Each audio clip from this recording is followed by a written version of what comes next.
দেখেন এই লকডাউনের ভিতরে শালারা চুরি করে আমাকে দিয়ে কাজ করাইছে ভাই। সব কোম্পানি ভাই বসে থেকে পয়সা দিচ্ছে ভাই। আর এরা রাত্রে চুরি করে কাজ করে পয়সা দিচ্ছে ভাই। এই শালারা এত খারাপ হয়েছি না যাক ভাই।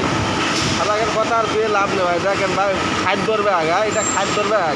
খাদ্যর ব্যাগ বলে একটু বাচ্চা আরও কুত্তা খাওয়া যাত, এই কুত্তা খাওয়া যাত ভাই এত খারাপ চুরি করে আমাকে দিয়ে কাজ করাচ্ছে। ঠিক আছে, কত বড় খারাপ ভাই। আমরা কত বিপদে রিস্ক নিয়ে কাজ করছে ভাই। এই একজন যশোরের কিং ভাই, বুঝেছেন? এই যশোরের কিং এ হচ্ছে খুব বিপদে পড়ে কাজ করছে ভাই। ঠিক আছে, যে রিস্ক নিয়ে ভাই আমরা কাজ করছি সে কথা আল্লাহ যেন আমাকে বিপদ থেকে মুক্ত করে, আল্লাহ যেন আমাকে কপালের বিপদ না দেয়। না আল্লাহর মধ্যে হাজার হাজার শুকুর, আল্লাহ যেন আমার বিপদ থেকে উদ্ধার করে। দেখেন ভাই, দেখেন কত কষ্ট করে ভাই আমরা বিদেশে কাজ করছি ভাই।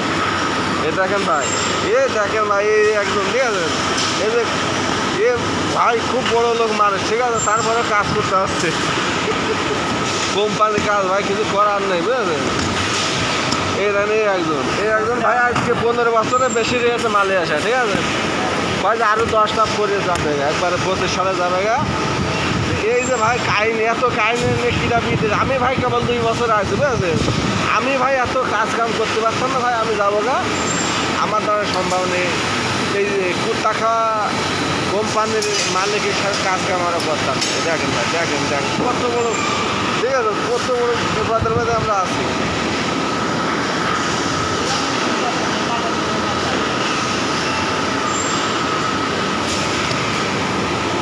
কত বড় বিপদের মধ্যে আছে দেখেন ভাই, চুরি করে কাজ করাচ্ছে। ঠিক আছে, তো এই তো অবস্থা। এই যে এই ভাই এর ভিডিওটা আমি একটু বেশি করে তুললাম, ঠিক আছে, এর ভিডিওটা আমরা একটু বেশি করে দিলাম। এই দেখেন এর ভিডিওটা একটু বেশি করে দিলাম। ওকে, ভালো থাকেন, আল্লাহ হাফেজ। আমাকে জন্য সবাই দোয়া করেন, হ্যাঁ? ওকে, গুড বাই।